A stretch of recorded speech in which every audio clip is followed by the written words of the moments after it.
prize winner Albert Szent-Györgyi, who was writing exactly about this somewhere in 1950s, 1960s, so long ago that biologists forgot of water or never thought about it. Yes. So he claimed it.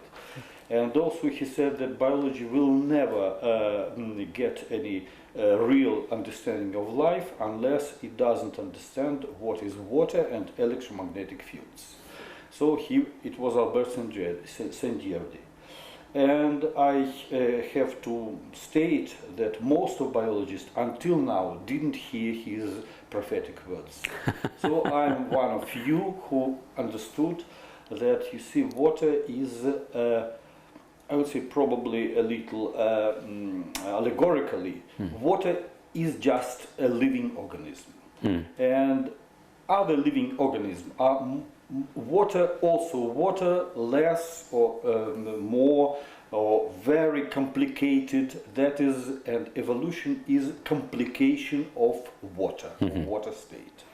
So that is just my position. As soon as water, I state that water is a prototype of a living organism, then from this it follows that water should have all the properties of living organism. And one of the major properties of living organism is energy exchange and energy concentration and energy sophistication and more economic usage of energy, on the one hand, and also on the other hand, information.